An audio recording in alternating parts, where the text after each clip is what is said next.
Okay, good morning everyone, and welcome to the session on coherent communications. I'd like to encourage questions, so I'm trying to keep this relatively short. Sorry for the bad joke at this hour of the morning. Before I get started, I'd like to ask, by show of hands, how many people have heard of quantum coherence? Okay, and keep your hands in the air if you understand quantum coherence. Great, I just want to see how many hungover physicists we have in the room. Those of us who don't understand it are in good company, though, because as Feynman himself admitted, nobody understands it. That's still true today, even though some progress has been made. But don't worry, I don't intend to explain anything by the way of quantum mechanics, because I couldn't if I wanted to. What I do hope to do is share some insights while observing the intense debate and collaboration at the leading edge of theoretical physics. First of all, some disclaimers before we go any further. First, number one, I'm not a physicist. Even though I've been with the Institute for 23 years, I'm still not a physicist. And number two, I don't play one on YouTube. Number three, the ideas here are mine, so nobody else's fault. And number four, someone once asked me if the KITP is part of the California School. The answer is decidedly no. I'm not sure if you're familiar with that concept, but this is the science that is conducted at the KITP is grounded in actual physics like condensed matter, string theory, astrophysics, biophysics. It's not any kind of pseudoscience. What I do intend to cover in this talk are three things. Firstly, I'd like to share insights that I've gained while observing some of the brightest minds at the leading edge of theoretical physics. Secondly, I'd like to draw some parallels between the IP stack and human communication. And third, I want to spark some conversation by looking at several different instances. Yeah, it's okay, I got a timer here. The box fell over. I want to draw some parallels between the IP stack and human communication. Third, I want to provide, by looking at several instances of coherence from the microscale to the global scale and the cosmological. So finally, I'd like to try and bring all three of these seemingly disparate themes together into something coherent. If it seems incoherent at times, bear with me. I promise it'll all come together in one big happy ending, as they say. So, what is the Institute and how does it relate to this session at LISA? Let me start with a brief anecdote. When I first began at the Theoretical Physics Institute, I suggested to the director that we incorporate video conferencing to allow those who couldn't attend physically to give remote presentations and participate remotely. Almost in horror, he said, "Oh, hell no, that would be the death of the KITP." So, remember those days when video conferencing was supposed to replace travel? Anybody? I think we can safely say that the number of truly successful remote participants rounds to zero. But the question still remains, why do we need to meet face to face? One joke has it that you can't smell fear over a Skype link. I mean, consider what we go through in order to attend our conference. We climb into our shiny metal boxes, often winding up in a traffic jam. We get inside a cylindrical tube and hurl ourselves through the air, contributing even more to global warming. We get into another slightly less shiny metal box and inch our way through traffic, all just to get together and be entertained by some speakers at the front of the hall. By the way, those of you who brought your 3D glasses, you can put them on and see Schrodinger's cat in superposition. But seriously, why do we gather for conferences and seminars and workshops? That's a question I've been mulling over for 2 decades now. While thinking about it, I came across this article in Wired called "Everywhere in a Flash." It's an amazing article looking at the quantum physics of photosynthesis. It covers a study which details how the efficiency obtained in nature processing sunlight, something that we could, at an efficiency level that we could only dream of. The research finds that quantum effects occur between the light harvesting proteins and the processing units. almost no energy is lost because the light harvesting proteins are always, the energy from the light harvesting proteins are always routed to the nearest available processing unit. Don't worry, this won't be on the test. These crazy squiggles are the structural models of the photosynthetic molecules in marine algae. On the left, you have the light harvesting protein molecules, and on the right, you have the structural model of the chromophores, which are the processing units. The significance of the study is that despite the receptors on the left and the processing units on the right are approximately twice as far apart as they are in plants, they still lose essentially no energy. And this is the demonstration that proves quantum coherence between the light receptors and the nearest available processing unit, because coherence always ensures the most efficient route. One of the authors of the study, Greg Scholes at the University of Toronto, put it this way. The analogy I like is that you have three ways of driving home. On any given day, you take only one, and you don't know if any of the other routes would be quicker or slower. But in quantum mechanics, you take all three routes simultaneously. You don't specify where you are until you arrive, so you always take the quickest route. I don't know about you, but I sure could use a little quantum mechanics on my commute. So, what's the relation to communication? What's stunning is that this research is not that exotic. At least the effect is not. In fact, it's quite the opposite. If you look at the study, it was done on marine algae, which is one of the earliest and most common forms of life. So what does that mean for the higher life forms like most of us in this room? Well, let's skip past the obvious, immediate thought that this could revolutionize Cisco's and Juniper's business model. Think of how it could revolutionize our understanding of how everything in nature works, at least on the bio side. In fact, one of the senior researchers at the Institute is working on how quantum mechanics may underlie the very mechanisms used in our brains. The thoughts going through your brains right now could very well be provisioned by the coherence aspect of quantum mechanics. Then again, if you're contemplating what's for lunch, maybe you need an upgrade in your wetware. One of the benefits of being at the KITP is interacting with some of the brightest minds on the planet. Matthew Fisher is foremost among this group, and his recent work on quantum neurophysics is breaking new ground by positing testable theories on the function of our brain. We don't have time to delve into the whole story, but I highly recommend reading his piece at the end, which I list at the end, called "Are We Quantum Computers or Merely Clever Robots?" In that piece, Matthew talks about reverse engineering the quantum processing in the brain.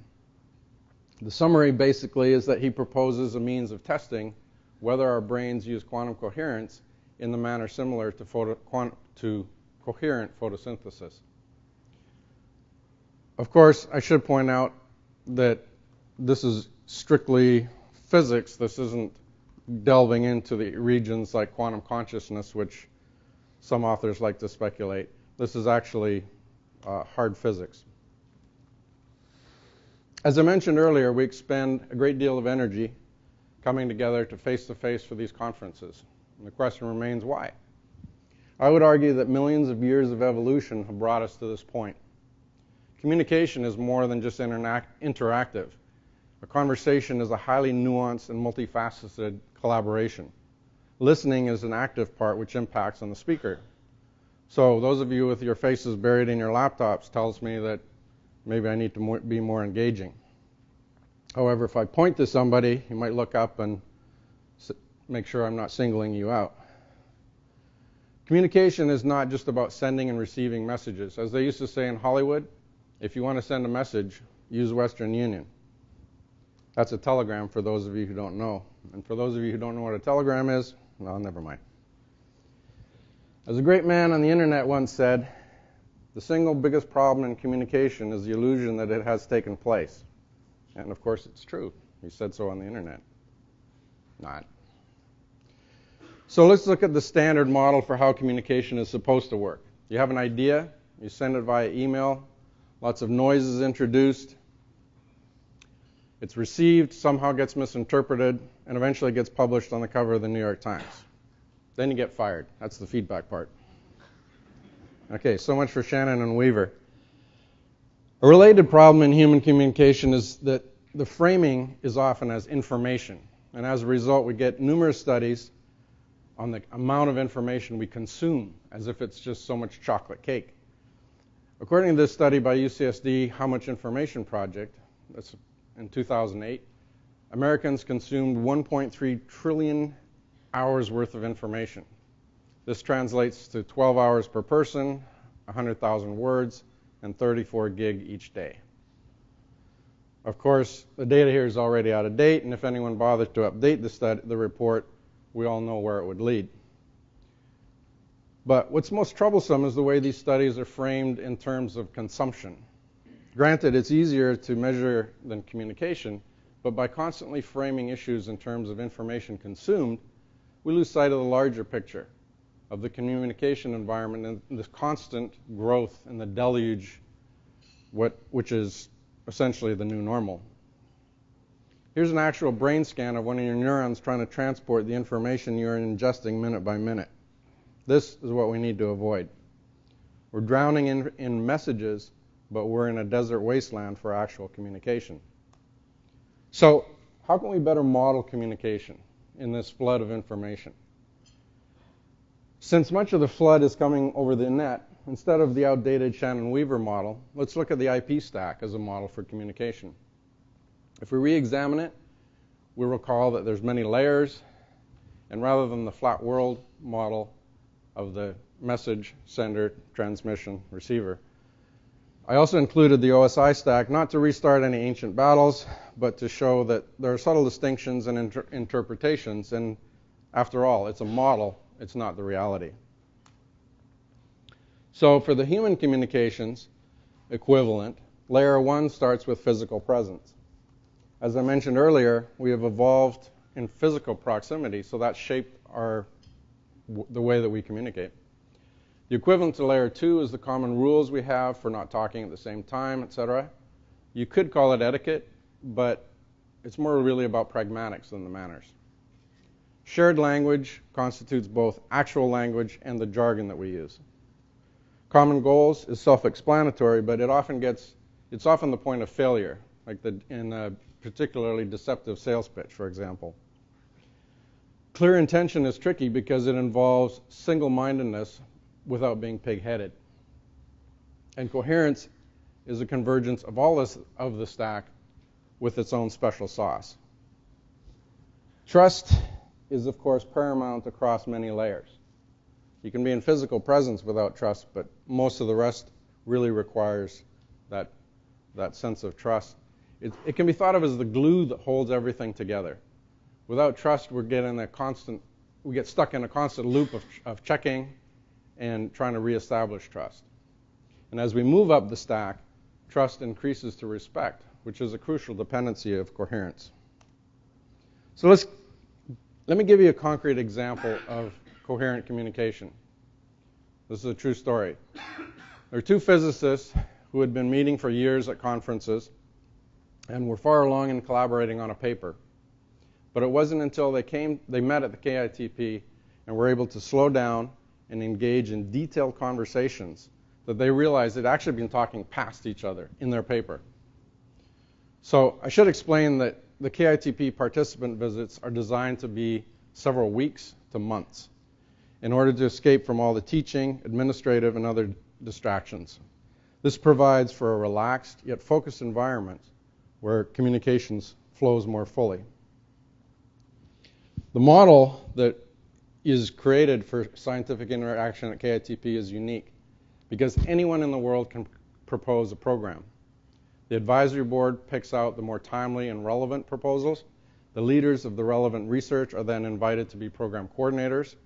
The coordinators, in turn, help focus the topic and suggest who should be invited as participants.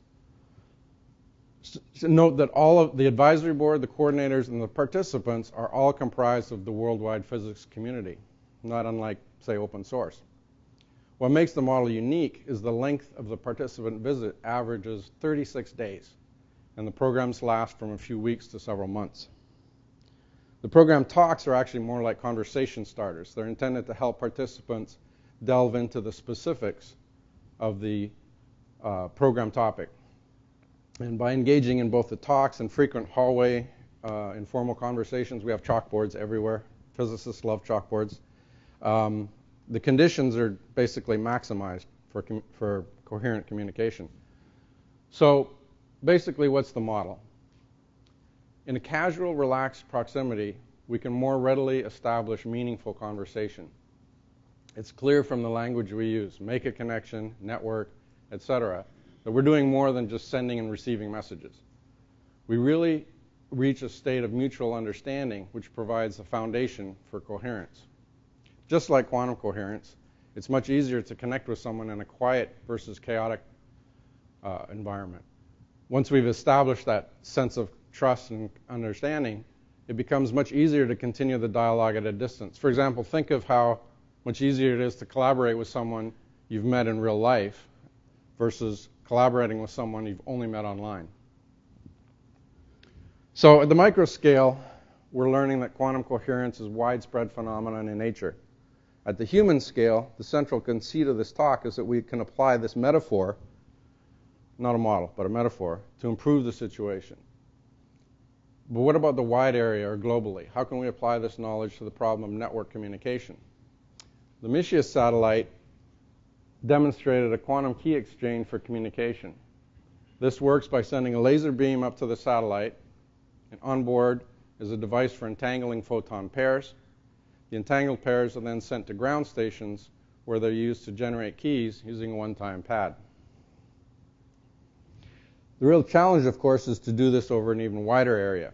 So on September 29th this year, the Mischief satellite was also used to create a video conference between Beijing and Vienna. They used quantum key distribution to share the keys, and the video conference was then encrypted over a standard VPN. But the bandwidth of these QKD networks is extremely limited. The key was transmitted at a rate of 200 kilobytes per orbit between Mischief and the Xinglong station, and 50 kilobytes per orbit between the satellite and Vienna ground station. The real-time distribution of the key exchange with Xinglong occurred at 5 kilobits per second. So it's an interesting demonstration, but clearly we have some bandwidth issues to address before we start heralding the arrival of the quantum internet. So from the terrestrial scale to the cosmic scale, we now have proof of gravitational waves, which were predicted by Einstein. Some theorists are actually calling for modifications to the alternative versions of quantum mechanics, such as quantum gravity. Obviously, the LIGO project is well beyond the scope of this talk, but it's such a major discovery, and it will dramatically impact physics and potentially our fundamental understanding of the universe. So, because it provides a new tool for science on the scale and the impact of the telescope. For the first time, we've been able to detect gravity waves, not just from colliding black holes. That was the last year. It was announced all the way back in April of 2016. But on October 16th, we have detected the collision of neutron stars. A neutron star is basically a collapsed star. The one detected was approximately 1.5 of our solar masses, but it could fit inside the Washington, D.C. beltway. So that gives you a sense of the scale. While the neutron star collision is on a macro scale, it was actually 130 million light years away. The detection occurs in instruments capable of measuring a ripple in space-time itself. This visualization is an extremely exaggerated effect of how gravity waves cause alteration in the measurement of one of the beams down the arms of LIGO. It detected a change in distance between its mirrors 1/10,000th the width of a proton. Try and wrap your head around that. This is the equivalent of measuring the distance to the nearest star to an accuracy smaller than the width of a human hair. LIGO is a truly astounding accomplishment, and it's created palpable excitement in the physics community. In 2017, the Nobel Prize, as you probably know, went to LIGO and gravitational waves, went to Kip Thorne on the left. And on the right is Walter Kohn, who was awarded the '98 Nobel Prize for his work on density functional theory, which is the research that made the cell phone in your battery possible, among many other things. Walter was the founding director of the Institute, and Kip was on our first advisory board. These physicists are not only remarkable for their science, but for their multifaceted engagement in the broader community. Kip was the science advisor on Interstellar. How many people saw Interstellar? Pretty much everybody, most people. And Walter made a documentary on solar energy, which was narrated by John Cleese and distributed for free to the high schools throughout the U.S. These scholars set the conditions and created the model for the Institute. So from algae to humans to satellites to cosmic gravitational waves, quantum mechanics is implicated. We can't say yet exactly how humans are involved in this quantum soup, but the fact that we are here indicates that we are enmeshed, if not entangled. Starting at the pragmatic level, we can look at an institutional model like the KITP and apply that to improve the quality of communication. Taking it a step further, we can essentially reverse engineer the process by applying the IP stack as a model for human communication. So I hesitated to put this slide in because your mileage may vary. And I think we get into trouble when we become too dogmatic about these sorts of things. But nonetheless, the takeaways I thought from this thought experiment might be to encourage a culture of real conversation. We do this by creating a level playing field and actively seeking out full participation. And of course, it helps to minimize distractions so that the main focus can be the topic at hand. Iterating is not something that needs to be explained to this community, except for the fact that it applies to communication as well. It's not sufficient to simply meet once, make a decision on a course of action, and expect results to follow. So that same sort of cycle that happens in nature, we need to emulate. And finally, the trust and respect are paramount. So I promised a happy ending, at least the theoretical kind. So here's a scientifically accurate simulation of the black hole merger as was first detected by LIGO. On September 14th, 2015, LIGO received a signal from two black holes colliding more than 1 billion years ago. The time is slowed down here by a factor of about 100. As the black holes circle, their intense gravity warps the starlight around them. Note that that's the light, not the actual stars. This is an extreme form of what's known as gravitational lensing.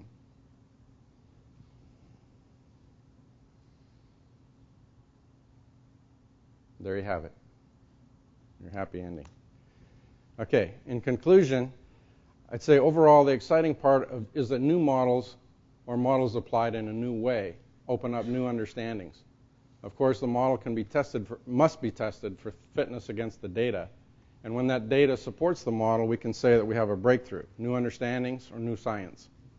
The models we use to understand certain phenomena can be applied usefully in other situations. Borrowing a phrase from historians, nature doesn't repeat itself, but it does rhyme a lot. So we can take the metaphor of coherence, can we take the metaphor of coherence and apply it to human communication? I would say provisionally yes, so long as we remember that the map is not the terrain. Both the metaphors and models are useful devices so long as they're rigorously examined and occasionally entirely revised.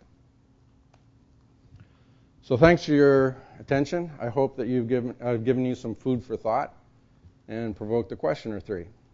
I'm looking forward to your feedback. Thank you.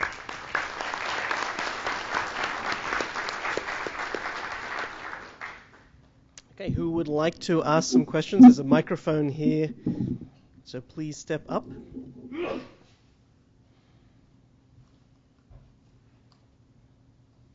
While you're coming up to the mic, I'd like to throw out a challenge to the audience. We seem to be great at processing signals from 300 billion years ago, but we can't manage to communicate without becoming completely polarized. So in many ways, the internet, the promise of the internet, I believe, is being lost to this instrumental communication. So how would you design systems to encourage, conversations, collaborations rather than confrontation? So if anybody has an answer, that's my question to you. I certainly don't, but thank you for the talk. It was really interesting. It kind of made me think about the fact that we have all these different tools that are supposed to encourage communication, but they seem to kind of appeal more to certain human factors that create echo chambers and distractions and miscommunication, and I'm not sure what the best words are, but do you feel there are any tools out there that are like anti-Twitter, tools that actually encourage this sort of communication that you're, I guess, promoting? Is there, like, in your mind? Well, yeah, at the risk of going backwards and dating myself, I liked, the old conferencing tools, the Well and even Usenet, aside from the Flame Wars. We had those then too, right? But I do think that there are ways potentially of looking at creating more nuanced dialogue rather than the sort of knee-jerk reactions that the tools that we have today sort of seem to encourage. I mean, yeah, it gets a response, right? So it's you get hard. Very instantaneous responses without a lot of thought, and yeah, that's the trouble. Right. Do you feel there's space for another tool that actually would be very opposite to the way we're doing things? Yeah, I do. I just don't know. I think there's some tools that are being worked on. There's some interesting. Trying to think of the name of the tool. It comes from it's a group in New Zealand working on. It's a nautical term. It's sort of the nautical equivalent of the watering hole. I'm sure we can find it. Sorry? I'm sure we can find it thanks to the internet. Yeah. So it's I think that it's obviously using sort of blockchain stuff. I think that sort of approach helps because I think we need to be both anonymous and accountable. That's also part of the problem of, I think, having respect and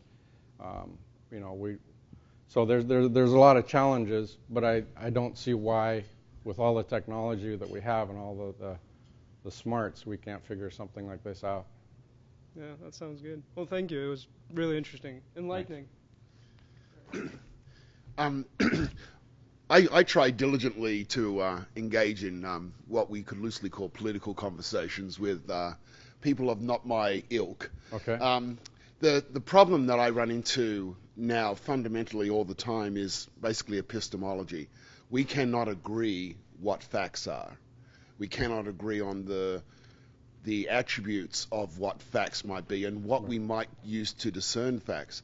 I find this utterly frustrating that you can't even agree on what should be relatively simple things. The authorities that we used to delegate trust to in deciding what's a fact just seem to be completely disregarded by the other side. It seems very hard to make progress from here if we can't agree on the bedrock of a syllogism.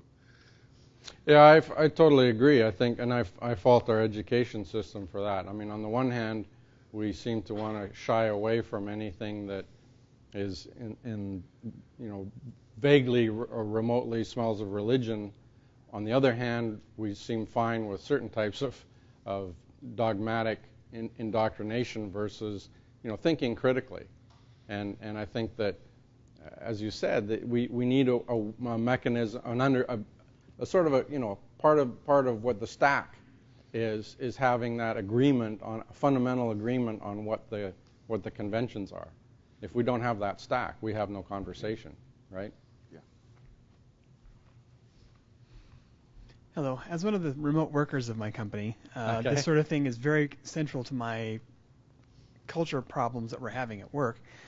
And one thing that I've noticed, especially when I'm working with people I only see like once a year, is that we do enter that high flow, coherent state when we're in the office.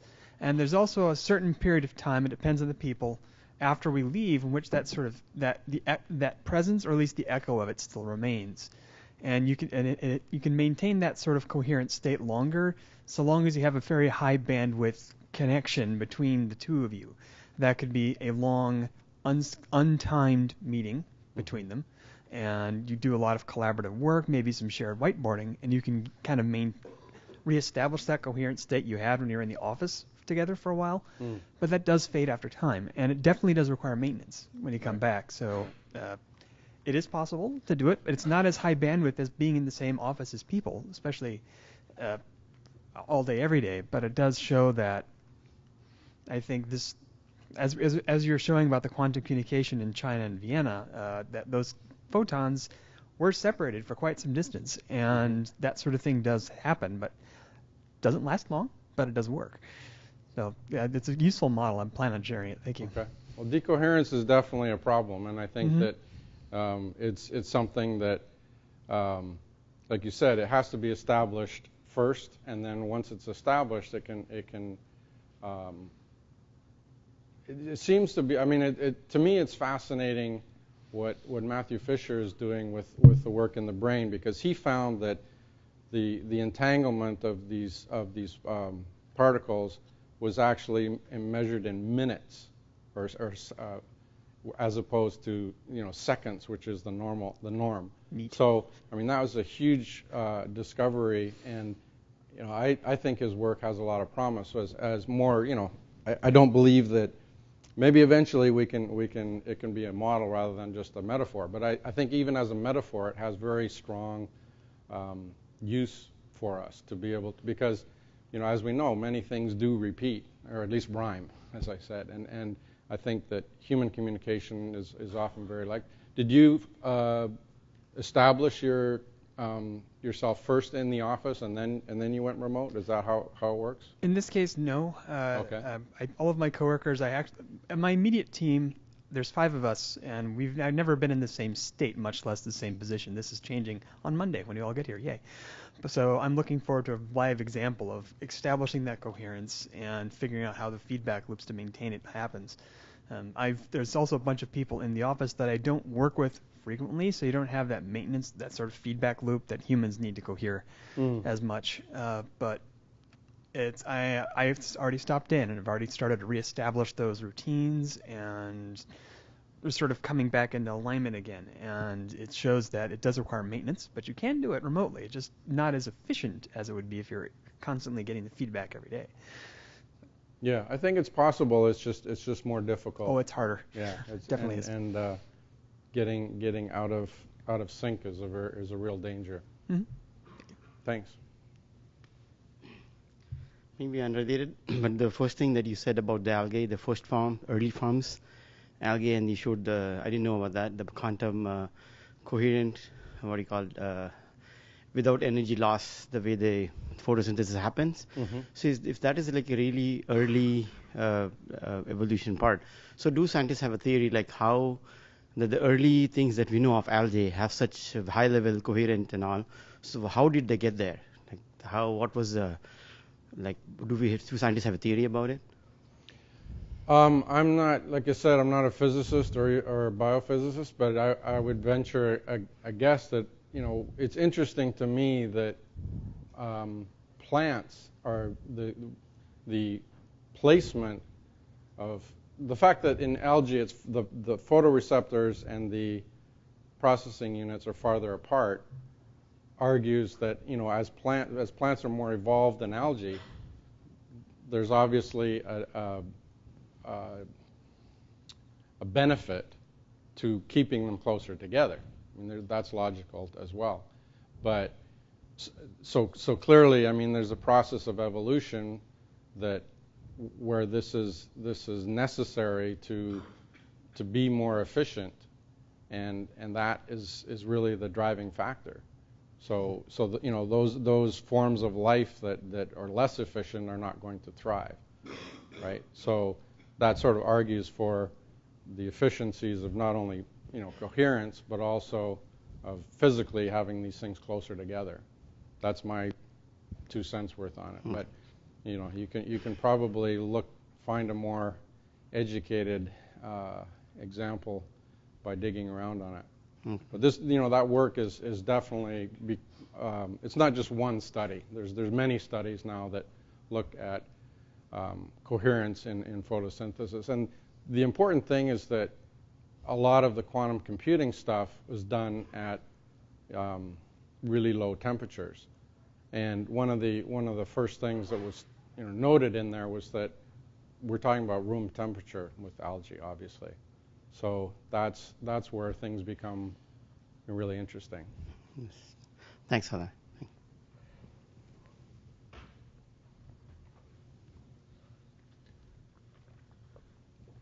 Hi. One of the things I've noticed with online communications is that the anonymity of almost all online communications contributes to a lack of coherence, an ability to dehumanize or simply dismiss the people you're talking to, because there's no way to establish that one-on-one rapport. Do you have any thoughts on how we can address anonymity while still making it, retaining some of it, but also creating a communications network where we're actually feel like we're talking to actual people as opposed to simply just a name? Or chatbots? Yeah, I don't have any answers. I mean, that sort of was more like a challenge to this group, but I think that there are some interesting experiments being done with the blockchain as one way of keeping things anonymous, but still certified that you're actually talking to a human being. So I think there's a lot of that. But I think a lot of it is cultural. I think that we need to simply mature as a species, if you will, if not a culture, and sort of have those commonalities that we agree to that requires. We need to have a level playing field so that we're not thinking of others as something lesser than us. So as soon as you get into that uneven balance, I think that things go awry. So you can't have a respectful conversation. In fact, I hate the fact that I'm standing up here and you're down there. I mean, I'd rather just stand down there, but I was told to stand here for the camera. So I think that we need that sort of understanding in our communication that regardless of our experience or our place in the organization, we need to be able to communicate with respect. And I think that's sort of the thing that keeps everything open, because as soon as you start trying to be derogatory or negative on people, then it just spirals out of control. So I don't have any magic silver bullet or anything, but I do think that on the plus side, we often hear about the negative side, but when you think about, I'm sure all of you have formed friendships through the internet, right? You meet people you've never seen before. So it is possible in certain circumstances to, I don't know if that's because you're necessarily, and that's, I have friends who are on the conservative side, let's say, and whatnot, who I've met through the net. So it's not just that we're always having to be in the same bubble. I think but it's a question of like the previous questioner said, we need some kind of understanding of what's a fact, and just sort of common, what's the term? An understanding of how to of discussion and argumentation. It's basic. It's almost like basic logic 101, right? Right. You can't have a reasonable discussion if somebody just always turns around and says, "Well, that's just your opinion, man." Right? Thank you. Like the dude.